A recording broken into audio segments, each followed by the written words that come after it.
And we're live. There we go. Hello, everyone, and welcome to a roundtable with the designers here at the Op.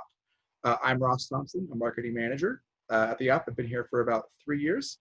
I work in our marketing department, doing kinds of cool things, and I'll pass it around to the team here. Cami? Hi, I am Cami. I have been at the Op since '98. Had a brief furlough where I got to stay home and be with my kids for a little bit, but the last 22 years or so, I have been designing and making board games, and I couldn't be happier. That's great. Tony? I'll jump on that boat. My name is Tony. I also joined the Op in 1998. Did not furlough with my kids, although I've had 2 kids in this process. And am thrilled to be a part of this amazing and ever-growing, changing team, and have had the opportunity to wear multiple different hats while here. That's great. That's great, man. Pat? I'm Pat Marino. I'm the game design manager at the Op. I've been here 3 years, so I was doing something very different back in '98, which I won't say for sake of those who were at the Op. And happy to be here. Fletch? Hi, I'm Fletch. I'm a senior game designer here at the Op, and I've been with the Op for a little over 2 years. I've been designing games for almost 10. That's great. So the Op, we make all kinds of games, from party games to licensed games to hobby games to games for theme parks and all kinds of cool stuff. Just kind of the first question is, what kind of games that we make do you think define us as the Op? Tony, what do you think?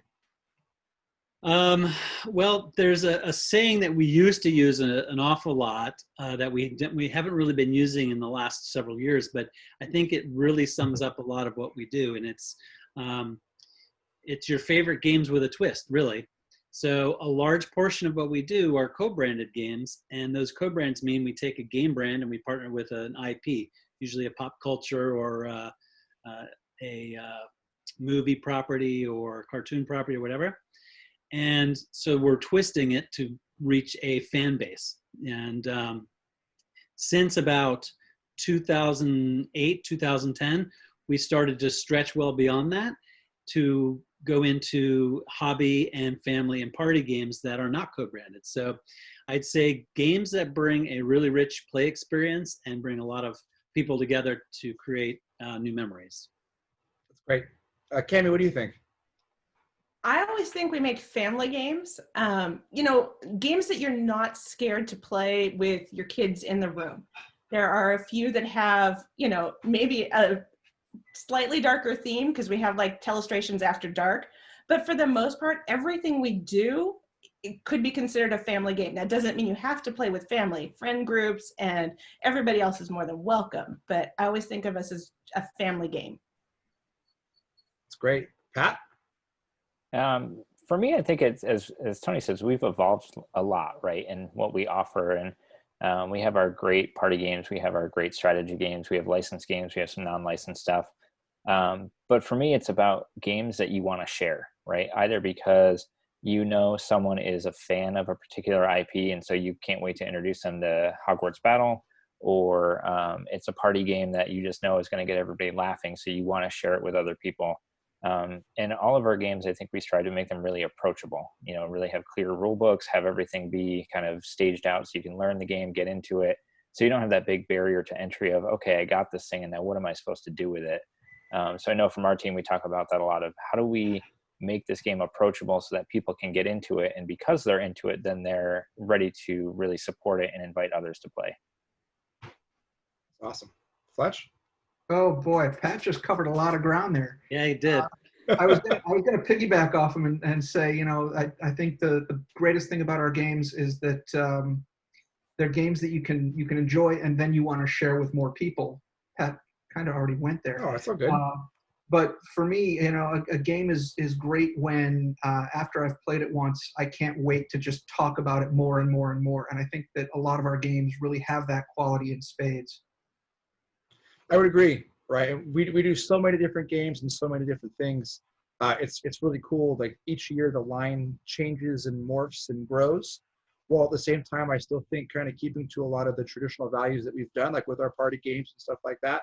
Like this year in particular, I think we have some really cool knockouts, which have been fantastic, like with using cues and upside drawn, while at the same time pushing the line with licensed games like the Batman Who Laughs Rising, and even another expansion with our Hogwarts battle stuff. So, what was the first game you guys worked on? Fletch, we'll go to you first. Ooh, are we talking about games that I've worked on just within the op, or games just here at the op? Just here at the op. The very first one I worked on was It Evil Below. And that was a lot of fun in that we were trying to figure out the real core kernel of that game is creating an experience that's as scary as the movie. And it's difficult to translate bits of cardboard on a table into really good jump scares. But I think we found some ways to do that. And the game has a really nice horror movie tension through every stage of the game. How did you like the red balloon box top on that too? That ended up fantastic. The art and creative teams really just punched that one up so well, put it over the top. It's great. Yeah, it was a lot of fun. How about you, Pat? What was your first game you did? My first game was Court of the Dead Mourner's Call, so jumped in with both feet on that one. The only other game I really worked on during that time was Rick and Morty Risk, so kind of two sides of what we do there. Very different.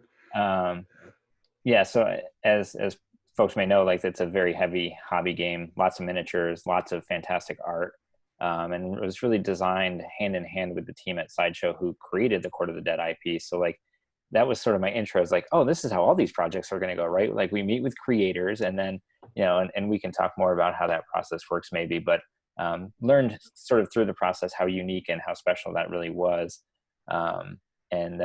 And Fletch mentioned like seeing the art on the game, right? And like as my first game with the company, I had my very boring mocks that I was making, and then the art from Sideshow started to come in, and Arlo from our team, who's doing graphic design, started working on it. And I was like, the first board we had was me drawing with pen on just a big sheet of paper, and then Arlo digitized that exactly as it was, like because he thought the lines were that important, and not just that it was zones. And so he's like, "This is what you want, right?" And I'm like, "No, you can actually make it look nice." And then by the time we got like the final art, it was like, "Oh, this makes me look better than I am." Like, this takes that gameplay to that next level. That really adds a whole like extra piece to it. That I was like, "Oh, this is really cool because I can do all this ugly mechanic stuff and then pass it off and make it into something that's even surprising to me." That's great. How about you, Tony? So when I first started at the op, my real job was as a production assistant. So that meant working with Paul May, our VP of Creative and Production. He at the time was the graphics department manager, and his job was to take the games from digital files to ready to print. And we had I guess her title was actually art director, and then me, and then a couple freelance folks. And so when I first started, my real sort of hands-on working with games was production-ready stuff for Monopoly games. So at the time, it was NASCAR 50th and Harley Davidson 95th. So those two games sort of chopping my teeth, if you will, on some Monopoly games. But then outside of that, on some of the sort of more broader projects, I would have to say that Telestrations in 2008, 2009 was really heavy on the development side, along with a couple other games that we launched at that same time, both the other two of which came from outside designers, Sync Up and Ratuki. Ratuki, which is now going to be coming out super soon here, so yeah, that'll be good. How about you, Cammie? So my first game, kind of like Tony, I've been here for a while, was a Monopoly, but it was Monopoly Junior. And so I was what we would now call an artist on the game. And I didn't actually do the art. We had hand-painted pictures drawn by this guy, and I was scanning them in, trying to color correct and make it all come back together. And it is a gorgeous game. I mean, it was really fun. It was beautiful. I was one of the freelance people that Tony talked about, and somehow or other I got lucky enough to be hired on full time, and I've been here for years now. We're not saying decades. That's not true. Um, okay, it is, but we're still not saying that. But it has been the dream job. But the first game I actually got to design and develop was actually a Disney Parks game, in terms of actually adding content in. They're like, well, we want to make our game special. What can we do? And it was my first foray into adapting a game and changing the rules to it, and not just taking a game and putting new content into it. And so that was Disney Parks Scrabble, which I think has also probably been out of print for a while, but that was the very first one that I did. And what made it different? We introduced an entire deck of cards that had never been introduced before, found a way to hold the cards without having to hold them in your hand so you could view them at all times by building in a slot into your tile rack, and just kind of changed up the way people could play to make it a little more fun. I got to break all the rules that I've always wanted to break in Scrabble and make it legal and true for everybody to do it. So that was fun. That's great. So along with that, we all have like games we've worked on, and we work on a lot of different games like all year we've kind of talked about a whole bunch of them. What are your, I don't know if I can really kind of say, but like, what is your favorite kind of games to work on here at the op? Like, as we do so many different things, are there games that you like doing, and are there even the ones that like, it sometimes you're like, okay, now we get to do this. Everything has its own little taste, whether it's a storytelling aspect to it or its own little flavor. What do you, I don't know if it's the right way to say that, but like, what do you enjoy creating and doing, and what kind of stuff does like really drives you while here? Tony? So my job in game development is quite a bit different now. So I think my job here at the op is as the Director of Inventor Relations, primarily, as well as working on international sales, finding international partners to localize our products. So on the front end, when I'm looking for new games to bring in, I'm looking for games that, as both Pat and Fletch, I think, mentioned, is games that you want to be able to share with people. Because a lot of the times, there's not going to be any shortage of sort of niche specialty hobby style games that are available. And there's a lot of games that should be made that aren't getting made. And then there's a number of games that have a great potential to get to a really broad audience, but not necessarily a lot of publishers that do it in the same way that we do. So for me, what I'm looking for and what I'm really enjoying on the game development side is working with designers on that really early initial pitch level, where I see something unique or special to the point where we then dialogue a little bit about how they got there, and then get to the point where I get to share it with this team, Fletch, Cammie, and Pat, and then one or two others. And then based on the feedback of the four of us, taking it to that next level. And then checking in if there's a game that we want to move forward on with this group as it's going forward, and play testing it again and being a part of that feedback loop. But at that point, I've done the handoff, and it's really in the hands of Pat, Cammie, and Fletch here to really do the sort of internal heavy lifting. So my part is a little more removed, but on that play testing level, I still have the ability to ask questions and see how certain things that may have come up in the initial pitch are still there or have been worked out, and get to understand the reasons why. So my level is a little bit different now, but it's still all really enjoyable to be part of that whole process. Which is cool, like, especially on the last two party games with Hues and Cues and Upside Drawn. It was really cool seeing where they came in from that initial pitch to where it ended up, and kind of that whole team looking at it. Yeah, actually, the interesting thing about Hues and Cues is that because there are so many game designers out there wanting to pitch to publishers, and only so many places that I or any other person in my position at any other publisher can be at, we can't be present at all the conventions or the shows where these folks are pitching. So I wasn't the first person that actually got to see Hues and Cues. It was actually Pat and Ross. And your passion and excitement about not only the game in and of itself, but watching others play was just a huge vote of confidence for it coming in initially, because you got that firsthand experience of seeing it in action. And Scott Brady, the designer of that game, his goal was to find a publisher, but he was also just playtesting it with as many people as he could. And I think that worked in our favor, but it also worked in his favor because he got a lot of people talking about the game even before we picked it up and before it even launched. So Yeah, again, part of that process in a slightly different way. totally true. And when we were playing the game at Origins, I brought it up in the earlier Hughes and Hughes panel we had. But like when he was pitching it, like people were walking by and being like, "Oh, can we play that game?" You know, and that's so unique for a playtest like that. You don't normally, when it's like, "Oh, we're in a meeting, we're having a pitch," you don't say, "Oh, come in and play." But for that one, it just made sense to kind of do that. The table presence has such a magnetic draw to it that you can't help but want to see and know what's going on. Right. So Pat, how about you? So favorite kind of thing to work on, it varies, right? Like there's so many layers to this. So certainly anytime I get to work on an IP I love, like that's one of my personal favorites. That just ups the whole thing because it's being able to recall that information without hesitation of like, you know, as a fan, I know it's got to do this, it's got to have this character, it's got to have this item, it's got to, you know, approach things in different ways. And then, you know, at the end of the day, like I think my favorite though is being able to do new mechanics, right? Like a whole new game system from the ground up is really exciting. It can be really challenging to get it right, especially, you know, working with multiple parameters of, you know, costing and fitting a license and all those different things. But I really enjoy that work.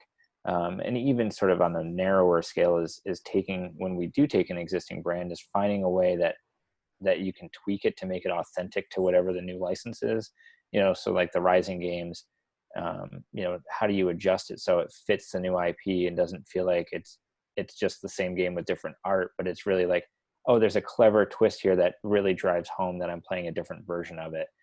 Finding those little moments to do something that just feels right for the story you're working with. Yeah, that makes sense. And it's kind of an important thing to make sure that storytelling is there. Right. So, Fletch, how about you? I think my favorite part of the process is that point where you can start hiding little things in games where when people really find them, there's a moment of joy in that discovery. And I think some of the games recently where I've been able to tuck that in are actually some of our co-brands like Monopoly. Breaking Bad Monopoly was just a blast to work on because I could tuck so many Easter eggs from the show into it.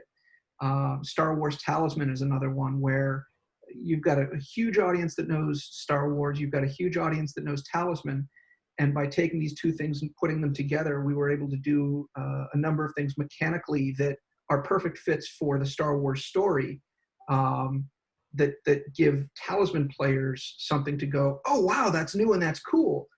And then the Star Wars fans are going to find all those the deep cuts from the various stories and really look at it and go, oh, wow, they were able to get this into the game. And I really like that thing and it's here. Those are the best moments. That's great. Cami?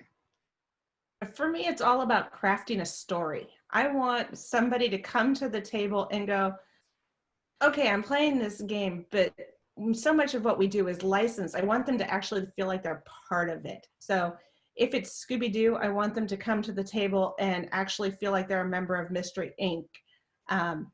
For Harry Potter, I want you to go back to school and I want you to feel that moment of walking down the hallways and learning magic for the first time and all that brings to the table. And so the more I feel like I can recreate a world and the deeper it can go, the better it is. So I have a tendency to go really deep into the story part of it.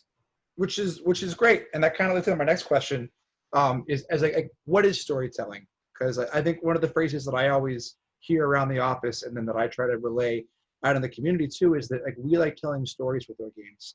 We work with so many IPs that have these rich stories and characters and things. Is how do you capture that in the movie or the book and then relay it onto the tabletop? Open question. For you guys, what is storytelling?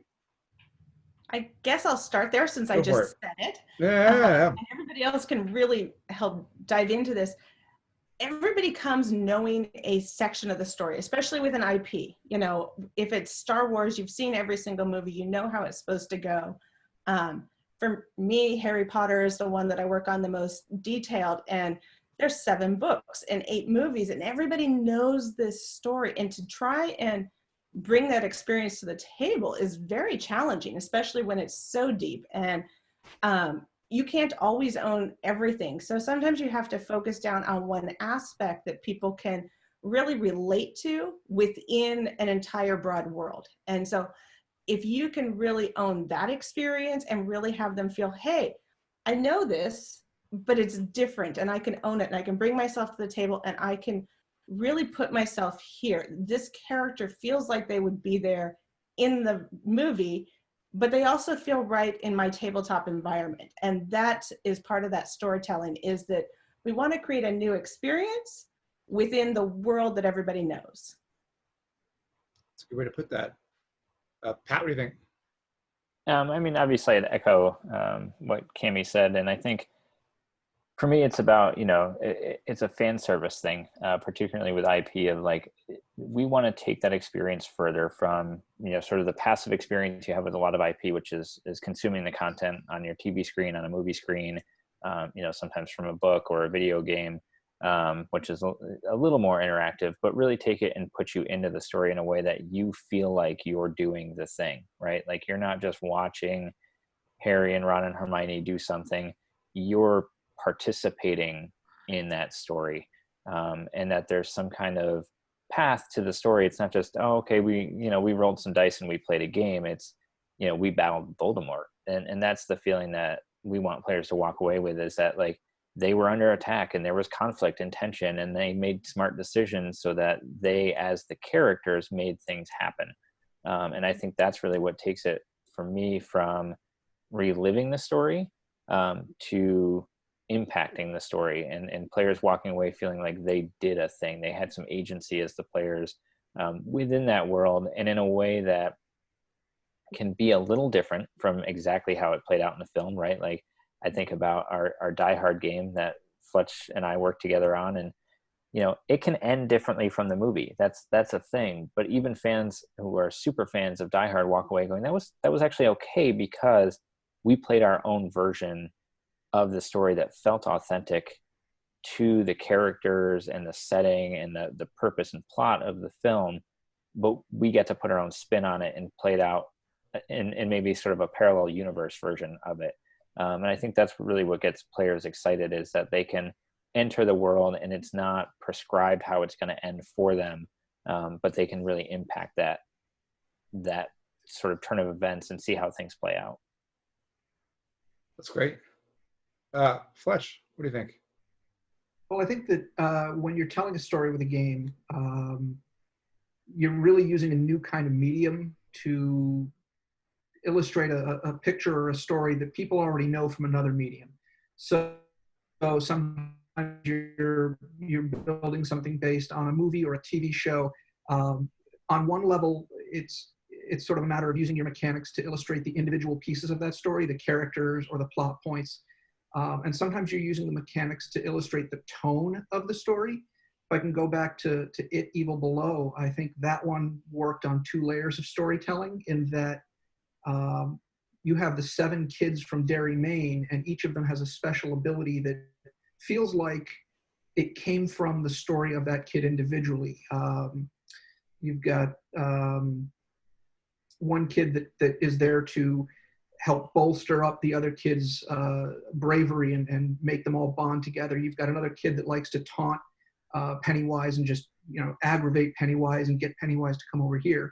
And those were things that came directly from the movie and the book. But then at the lower level of all of that, we had to recreate the tension. And we used the mechanics, die rolling, things can go sideways there. Card draw, things can go sideways there. And it was just this feeling that no matter what was going on, I have a 5-year-old knocking on my door. Yeah. I'm right now, Em. It's all good, man. It happens. I'm sorry. He has Legos that he wants to show me. But by using the mechanics of the game to really establish the tone, you felt like you were in a horror movie while you played. I totally agree. There are moments in that where you're like, oh my gosh, are we going to do it? I don't know, right? So it's all. I think we had that definitely on the Geek and Century video that we played, Pat. Yeah. I So remember that. Yeah. that was a good, deep anxiety happening, right? So, Tony, how about you? So I think before I say anything, I'm going to ask you, Ross, a question about the same thing. Okay. So you're a big miniatures guy, right? Like you love the whole world. You love building, creating, painting, and then playing. What is it about those stories that appeals to you? That's a good point, right?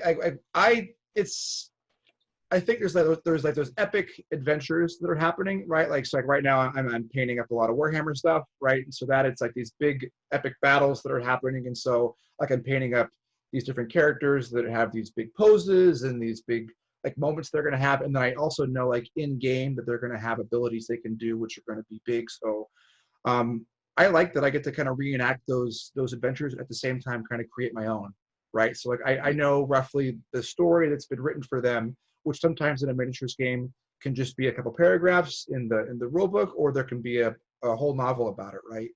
But roughly it's like, oh, hey, cool, like while you're painting up a certain dude, this guy fights for this faction, right? And he's going to do these certain things. And I like being able to kind of relive those stories and tell different things while on the tabletop, kind of sharing in that adventure. Great. So the reason I asked that is because I have a very sort of similar approach to storytelling. Like, since I'm not actively making games in the same way that the other panelists are, as a game player and or as a fan of a lot of the different IP that we work on, I want to sort of mirror what has already been said, which is, as a fan or a player, I want the opportunity to escape into the world in which I've fallen in love with on some level. And as Fletch just really talked about, it's bringing that story together in a unique way. So by creating a game, regardless of the mechanics of it, out of an IP, you get to delve into and experience something tangibly that you haven't gotten to necessarily engage with tangibly before.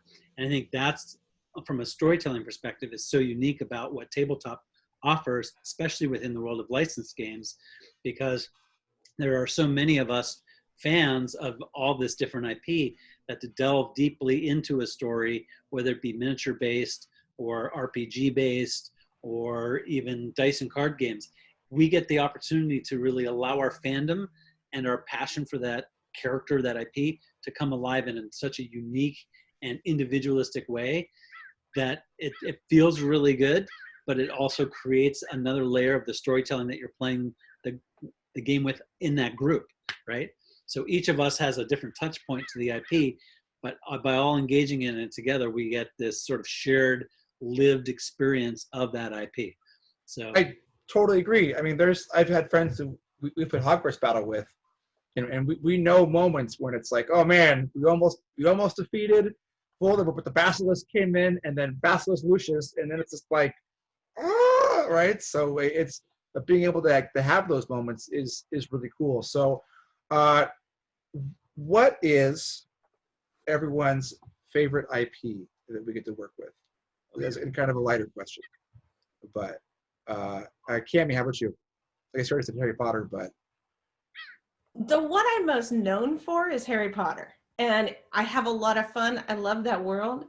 My other favorite, though, is one we don't have anymore, but it was Firefly. I loved that series. I loved working in it.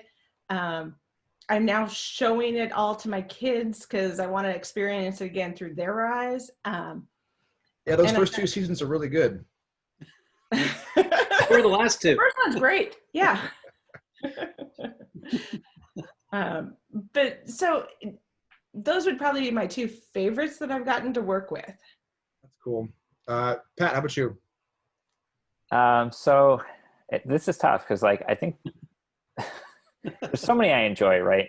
And then, being part of the line planning team and knowing what the future holds and some things that we're going after. I know some of my wish list ones. One is signed and another one is on the horizon. So that's hard because I want to be like these ones that I know what you're thinking about. Yeah, no, we can't. So we can't go there. But from stuff I've worked on, it's not always necessarily like things. If you ask me, like, what are my favorite IPs that I walk away going, that was the most fun to work on. it's sometimes ones that it was like, oh, this is going to be interesting. And then as I get to do the design, it's like, oh, this one is actually super fun. So like Plankton Rising, for example, right? And working with SpongeBob, being able to integrate that humor and those characters into a game and take a system that, like, we know like Rising is a good strategy game and it's cooperative, and then kind of being able to go, yeah, but we get to make this one goofy, right? And in a fun way because it fits the IP, ends up being really fun to work on because it's, you know, like Fletch talked about hiding all those Easter eggs from Breaking Bad. And when you're doing that with like a humorous IP, it's like, oh, I get to kind of retell all the best jokes from the series in a creative way in the game, so that a fan will go, oh, I remember this episode and that character and this thing happened, and I know why this character is doing that thing. So that was a really fun one to work with. And then Die Hard, of course, just it's Die Hard, right? Like everybody's seen it multiple times. It's on every year at Christmas. Like it was just really fun to see that one come to the tabletop. That's great. I totally agree. Flesh. Oh man, I've been so lucky. So I am a huge Disney nerd. My wife and I, up until recently, used to spend just about every weekend up at Disneyland. And I've been lucky enough that I've been able to work on some Disney stuff. I've been able to work on some Star Wars stuff, some Marvel stuff. And it's great to be able to go up to Disneyland for a weekend and go, I'm doing research for work. No, really. It's been fantastic because all of these properties have such depth to them that there's just a lot of places to pick and take things from the various IPs, the properties, and seed them into the games. And I love it. It's been great. That's awesome. Tony? Tough question, because there's so much. I think sort of the general and generic answer is that I feel very fortunate, as does clearly this whole group, that we get to play in a sandbox where we get to play with so much different IP that we have all been fans of for so long, and that we are entrusted to do what we do with it in such a playful and beautiful way. And throughout the years, number of us have had the great opportunity to work directly with show creators or artists from within certain shows, or game designers who are the builders of the engine that we really love and we leverage. So I think just sort of as a general statement, there's just so much, it's hard to pick your favorite. But if I were to pick, I'm going to pick two. One is sort of a broad general, like Fletch just said, Disney. I mean, I have two girls, and they both grew up loving all things Disney. We didn't quite spend every weekend at Disneyland, but we got there pretty regularly. And so I think just seeing the joy that the different things on the game level that we've been able to do with the Disney IP, both past, present, and future, as well as the extended Disney family now with Marvel and Star Wars. It's, growing up, coming from a day when I was young enough to attend the Star Wars screening of the first film in the theater multiple times, and now getting to work on that IP is like a dream, right? So that one holds a pretty special place. And to see what our artist Rick Hutchinson was able to do with the games has just been phenomenal. So I feel very fortunate to get to be a part of that. And then secondarily, kind of like a major 180 turn, is The Thing. The Thing, just like Die Hard, is a movie that I grew up watching, classic horror film, and it's got this great tension in it. It's got this great these moments where you're not sure who to trust, you're not sure who's telling the truth and who's lying, and we've been able to bake that into a play experience. It was an amazing opportunity. And the play testing that we got to do for that game was really rewarding, because a lot of the people that we brought in were huge fans of the film itself. And so they were really able to bring a lot of great feedback loop to the tone and the feeling of the game, which I think really helped. And we worked with the team at Mondo to bring that game to life. And it was a real big movie for Jay and Tim too over there when they were growing up. So I think for all of us, it felt like a sort of a dream come true to get to work on something that meant so much to us, from childhood or young adulthood, and now getting to put it together in a playful, engaging tabletop way. That game very much is a love letter to the movie too. Yeah. It's been obviously the fans all enjoyed it too, which has been great. And definitely from the different versions that it has. I know Pat has like the special edition there behind him, right? So, which is pretty cool. So along with all the stuff we get to do internally and work at all these different games and things, we also get to go to a lot of shows, and we get to go play with fans and meet our community, which is great. We go to so many shows from beginning of January all the way to November, from trade shows to consumer shows to big pop culture shows. What have been some of your favorite moments at conventions playing games with fans? And did you have any moments that stand out that you've really enjoyed over the years? We're going to go with Tony first, because I think you can figure out some ones pretty quick. All right. So there's going to be, I'll just give two, and then I'll let everybody else chime in. I'd say first and foremost was when we launched Telestrations at Gen Con. We had done it the previous year at the Chicago Toy and Game Fair, which was, I think, in 2010.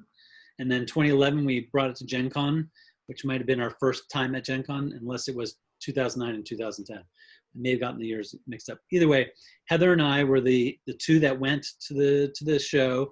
We were in the Family Fun Pavilion, and we're like, we're at a big game show. This is the game show in the country. We got to bring a lot of product. Well, this was like our first real experience of Gen Con, and boy, did we dip our toe into the water like we didn't really understand. But boy, did we find an amazing home. I tell you what, we came with this party game to an environment where it spanned from party game to Twilight Imperium, where you can spend an entire night playing a game, right? And or RPGs where you can be playing literally for the entire 4 days you're there. So we had this sort of blind optimism and hope that, it was going to be the great place. Well, I think after day one, we may have sold 8 or 12, somewhere in between 8 and 12 copies. And we were just like, you got to be kidding me. What are we going to do with all these games? We were a little shocked. But the beauty of that show and the beauty of that game really turned for the better for that show specifically, but also for the sort of groundswell that became Telestrations what it is, to help give the momentum to what Telestrations is today.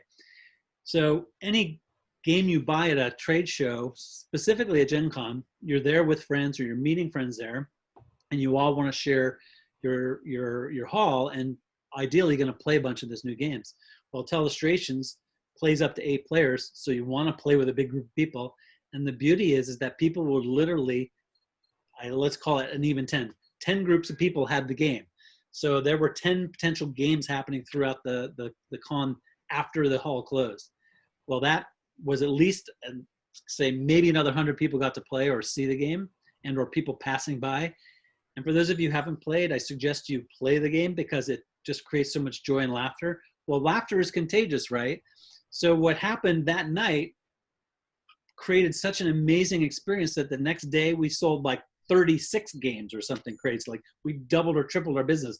We're like, okay, there's something here. And by the end of the show, we sold out of all of our inventory. No, it's great. It's because it had that sort of groundswell. Like it was an opportunity to see firsthand that people are clamoring for engaging in fun games, even amidst all those really amazingly rich hardcore RPG, strategy, deck building, all the other stuff is going on. There's still this need and desire for something light and playful. So that was really rewarding.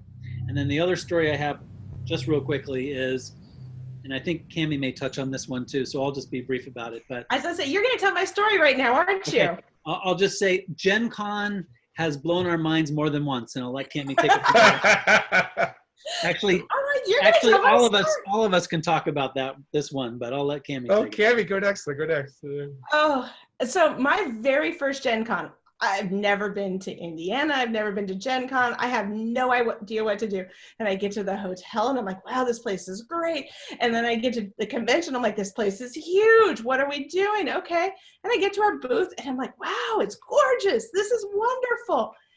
And we happen to be positioned pretty close to the doors. And everybody's like, wow, there's going to be a crowd of people outside waiting to be let in on this first day. Oh, I know what story this is. Okay. Yeah. And we're like, well, that's cool. I'm like, I've never seen Gen Con. I don't know what they're going to do. This is great. We're going to have a bunch of people. They'll see our booth and wonder what we're doing here. No, they were in line or lined up at that door for our booth. And we were a little taken aback. This is the debut of Hogwarts Battle. It hadn't been play tested or like played out there. It's their first opportunity to buy it. We had flown the copies in, so we only had a few select copies per day.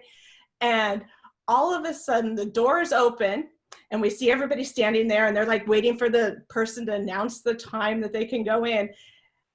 And then this swell of people comes to the booth and we just are like, wait, that was all for us? They're here for us today? It was a great moment. It was very exciting.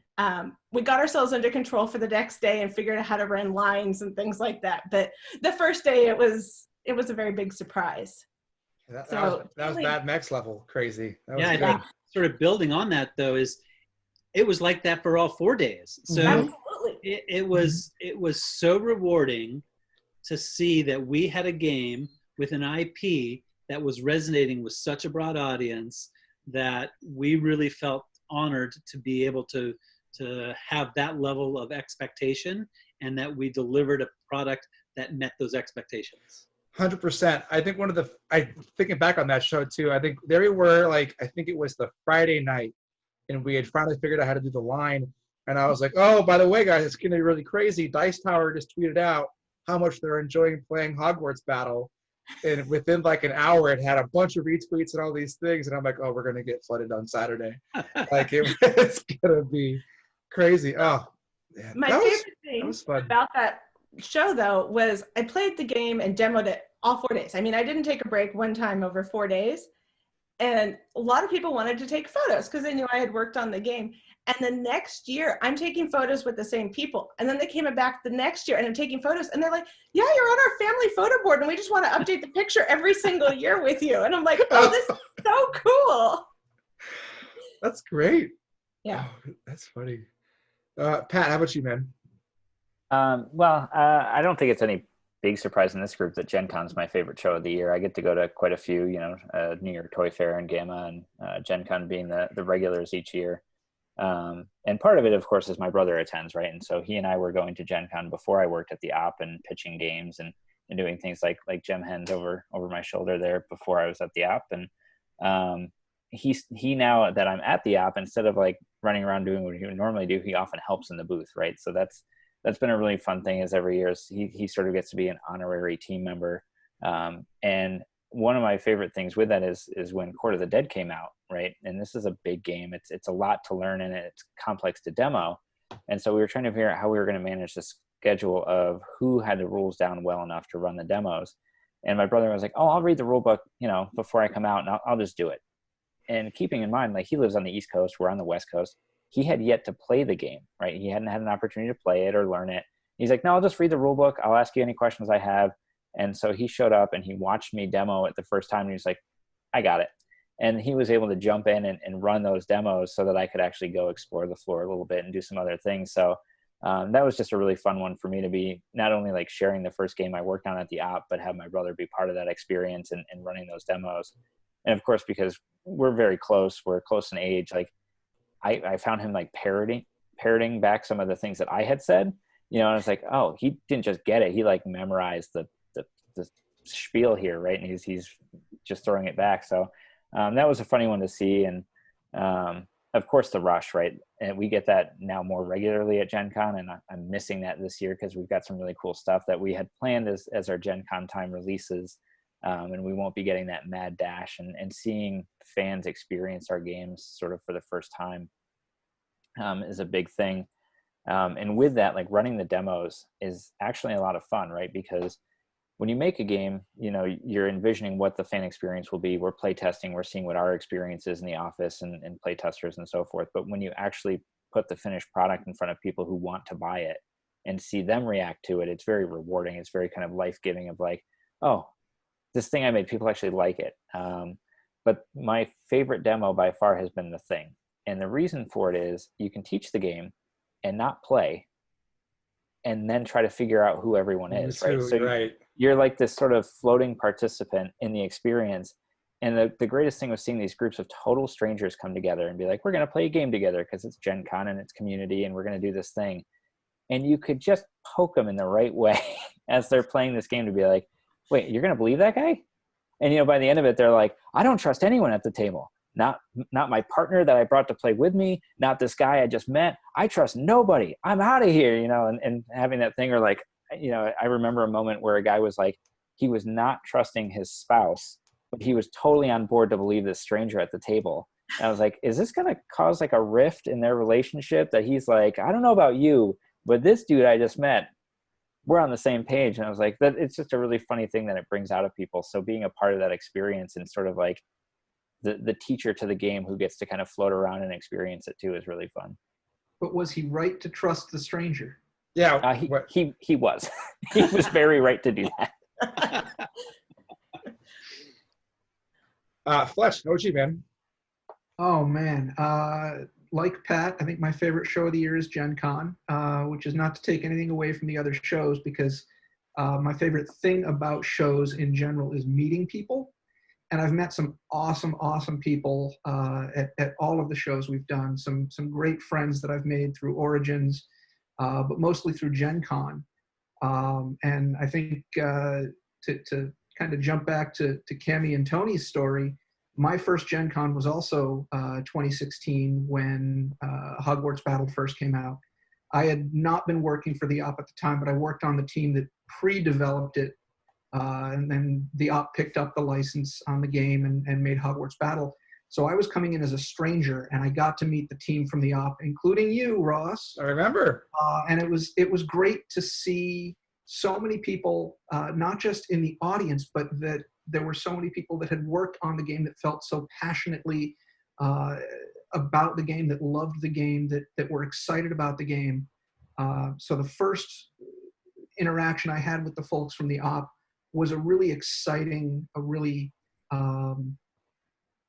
boisterous and positive experience for me. And I think it helped in a lot of ways to lay the groundwork for a few years later when Tony came along and invited me to join the op. The fact that I'd had the chance to kind of work on a game with Cami and play a game with Cami and do that groundwork ahead of time, that was great. And that wouldn't have happened without Gen Con and the convention environment. That's good. Yeah, that was a fun time. I was there, I think, running the front desk, right? I was like, welcome to Hogwarts sort of thing. Yeah. That was the gym. Go this way if you want to buy it. Go this way if you want to play it. Yeah, that was a fun booth. We had that big great hall. Yeah. Light up back there too, right? And It was gorgeous. those big wooden tables. Oh, that was super for cool. 2 years, and it was really special to have that whole booth end up feeling like you were part of Hogwarts with the light up candles and everything. Can't tell you how many packs of batteries we went through trying to make it all.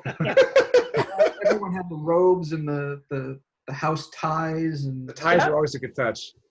Yeah. How about you, Ross? What's a memorable op-related thing? That's a good question. I've been to a lot of shows for the op. You have been. Oh man, I've got like hold on. I've got to like think, because there's been like the trade shows where we've been able to show off like a lot of the small games, and then after hours we're playing games in the bar. I think at PhD last year I went with Katie over to Florida, which I hadn't been to Florida before, and so there we are at a smaller show, and we're showing off Astro Trash and Hogwarts Battle Defense Against the Dark Arts. And so we're there, and it's a smaller retailer show. So there are about maybe 150 retailers at the show. And with Astro Trash there, we were like, okay, cool. That was our one game we had for the rotation for like the 10 tables that were going to get rotated.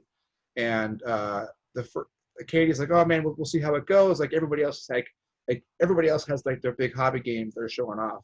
So we have this, it's Astro Trash where you're just passing on little stuff.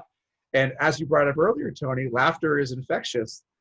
We were the loudest table in that room, and it got real serious real quick. Like it was fun, but like the minute we explained what happened, 2 or 3 retailers started standing up, and they're like, "Okay, I'm ready." And we're like, "Oh, what have we I need done? my space. I need my space. What have I done?" And so then they were keeping it to about 4 to 5 at a table because most hobby games are 4 to 5.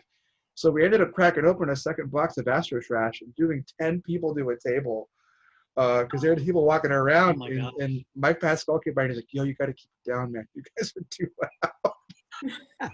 But we ended up bringing it after hours, even once the hall closed, because people wanted to play. They're like, "Yo, how do we get on the Astro Trash action?" I'm like, "Oh, let's make that happen." That was so crazy. Yeah, we had a couple games where it gets into that last little like you're trying to one or two little pieces. That was super fun. And then for Gen Con, I think one of my favorite moments we had was last year when we had it was that opening day because we had the Harry Potter promo pack, which had all the promo cards of Harry Potter, and then we also had the brand new cards for Thanos Rising. So we had like the Nick Fury and the Captain Marvel and the ship, all those things and people have been hammering for more Thanos Rising stuff, right? That was the first time there'd been any new stuff. And we had a flood very similar to the first Hogwarts battle release. But as people are coming in, it was just really cool because they couldn't figure out what they wanted. It was, okay, I need the Harry Potter stuff. I need that game. I need this thing. I looked over and there was Talisman Kingdom Hearts on the desk. Oh my gosh, Kingdom Hearts! Is this it? And I look over there like, that's Court of the Dead. It's just like there was overload, right? We had so much stuff to choose from. While at the same time, demos were packed. We had the Die Hard, the Die Hard Crunch Bars, right? Like all those, which was Stephanie Rocket with those things. So like we have so many things, and I think last year was kind of like the culmination of all of that, right? There were so many people from the industry that came up and were like, "Man, the op, like I can't wait. Like I want to pitch to you guys, and I want to get a game in the op." And it was people that are like, "Oh my gosh, illustrations, this blank slate, super fun," and still Astro Trash was a huge hit. And then this is going to be really silly, but like I really enjoyed showing off furry foodies at Essen. Which was a blast. That one table we had, because even though I don't speak a lick of German, right? So like I'd always be like the cats, and you push them, right? And thank you for Arlo in our team we had, because they were rocking it. But the best part that I would do, this is going to be really silly, but for Astro Trash, was going over and just taking the box and being like, "Look, the insert has fur," and just rubbing the insert, and then they always go, "Whoa, oh, we gotta get it." Oh, I got another Essence story. We're gonna go on an Essence story really quick. It was the group that came over with the ASL. They were all using sign language, right? And I'm gonna embarrass myself so hard with this story. So they had their one friend who was able to translate and speak English for us, and they had a bunch of games they wanted to check out, but I couldn't tell what they wanted, so they were pointing at it. So I was like, and they were just like, "No," or "Yes," and then eventually toward the end, they were just all thumbsing up because they were doing that. But it ended up getting a codename Harry Potter. That was pretty cool. So yeah, so this is kind of like we've almost hit our hour mark here. We have a lot of really cool things we do at the op. We've been talking for the last hour about different games, so designed with storytelling and creating fun. Kind of a lasting question. What is one of the games you are looking forward to coming out on shelves this year for our 2020 line? Cammie. I got 2 of them. Both of them are Harry Potter. So the new one that's coming out is Harry Potter House Cup Competition. Yep, there it is, right over there over Ross's shoulder. You can kind of see it. It's really cool because you actually get to go and to Hogwarts. You get to play as your favorite house, and it's worker placement. And I'd never worked on a worker placement game before. This one was done initially by Nate Heiss, and then I got to help refine and develop the game to become what it is. My favorite component is the sound element that we managed to incorporate into this game. So as we were playtesting, we had jars and we were putting gems in them, and everybody's like, we need to keep this. And I'm like, yes, we do need to keep this. And they're like, well, we don't think we can afford it. I said, okay. But we kept playtesting with it because I liked it so much. And eventually we found a way to get that component into there with gems, and the house hourglasses is the way to keep score. And so that was pretty cool. And then the most recent expansion for Harry Potter is coming out this year. So August, September type of release here for that one. And I can't be more excited for people to see how we've changed it and what we've added. People are ready for that game. I can hit up on Board Game Geek like every day, tell me new stuff for Charms and Potions. So it's going to be great. I am very excited. I want people to have it and play it and really see what their opinion is once it's all out there. That's great. Fletch, how about you, man? Oh, Marvel Smash Up, or Smash Up Marvel. Smash Up Marvel. It's been so much fun working with that property, finding ways to pair mechanics with characters and teams was just a blast. It was great working with Paul Peterson and the team at AEG, and I'm really excited for when people get to put those cards into their deck and start breaking bases. Smashing it up. Smashing it up. It'll be good. I'm looking forward to that too. Pat, how about you? Probably for about 27,000 different reasons, Quests of Yore. I'm looking forward to this one being out, people getting to play it. It's a lot of work to do an RPG. It's our first one. We've had a lot of different folks involved in the team to make it happen. And Ross, as you know, from playing in our testing group and everything, there's a lot of fun story in there, and there's a lot of really cool mechanics, and just getting it over the finish line, getting it into people's hands. I know folks are excited who've seen Onward. And because this one is, created in collaboration with the film team, right? The director, the executive producer, some of the writers and folks who actually created the movie, it's being able to give them something that they themselves are so excited about, right? Like when they created the film and put Quest of Yore into it, they knew they wanted it to be real, and we're making that come to life. So all the different pieces that go into it, the amount of work it is, like reaching that finish line and having that finally in the consumer's hands is going to be really, really special. I can't wait. And the last quest we just played through was fantastic. I really can't spoil anything, but it's going to be a real treat. You've put a lot of work into that. The whole team has. It's going to be a lot of fun. Tony, how about you, Ben? So I'm glad that Pat talked about Quest of Yore, because I'm very excited about that for, as Pat mentioned, a lot of reasons. But it gives us an opportunity to step into a new style of game. But the movie itself was just such a great, it touched so many touchstones for those of us who are in this industry and have grown up as fans of fantasy, of game playing, of adventuring, of being different. And so I think it was, as a game, it's going to be one to be celebrated. So thank you for mentioning that one, Pat. Beyond that one, I'm excited for the 2 Coded Chronicles games. These are also some games that are new to us, and Jay and Sen have done an amazing job, and it's been a lot of work on the playtesting end to refine it, but it's quite exciting. And in fact, I'm getting hit up pretty regularly for review copies and localization review copies, so that bodes very well as well. Those are going to be awesome. I do have Scooby snacks, so it'll be good to show those off. There are Scooby snacks in the game. There are Scooby snacks. And same question to you, Ross. Oh man, it's funny because I've been on the front lines talking about all these games for a while now. I'm really looking forward to Quest of Yore. That's going to be so much fun. I love role-playing games. They play it in a regular D&D game. The movie, Barley, that's my Disney princess. So, so it's that's going to be just fantastic. I'm really looking forward to Scooby-Doo. It's super fun. I have purposely not played all the way through so that I get to enjoy playing it with a friend group. So that's going to be a lot of fun.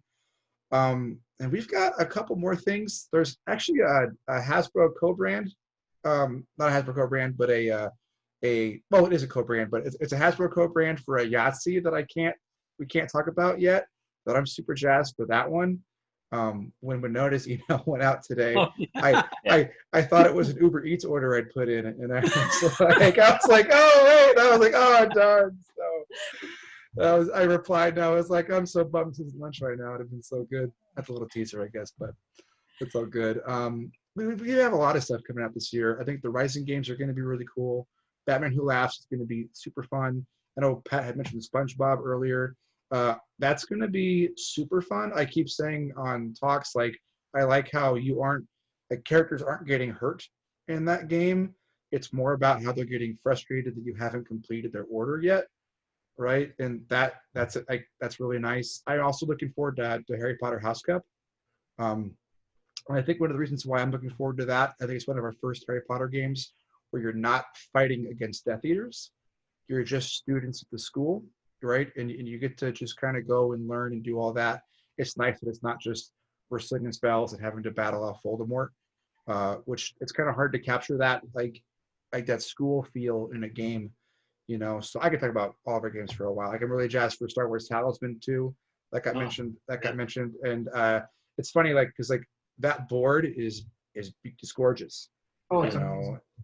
And that's one of those ones where if you always talk about, oh, it'd be kind of cool to shadow box some games and do a big thing, and I'm like, yo, that game we should actually shadow box and do that up, because I want that board as a poster. Oh, it should be. Even just some of the individual property spaces as large posters. Blow them up. I keep joking that the minute that goes up, Wikipedia is going to be so happy that we're going to have all this new art for all these planets.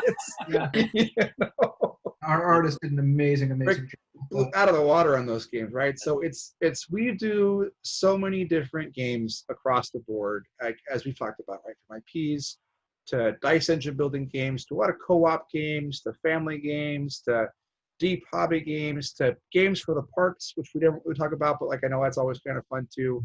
I love how much we do, and I know we only get to talk with the design team here, but everyone at the op really puts a lot of effort and time and love and passion into what we do. Like, we could do anything, but we get to work in games, and that's something truly unique. And especially in like the Renaissance period that is right now, there's so many game companies that are out there getting to do stuff. And on top of that, we get to do puzzles and all these other things. I'm glad the op gets to do stuff, and it's a nice look at our design team. Thank you guys so much for coming on today and talking. I'm looking forward to this going online and showing it out. You can find us more at the op.games. You can find us on Facebook, on Twitter, on Instagram, on YouTube.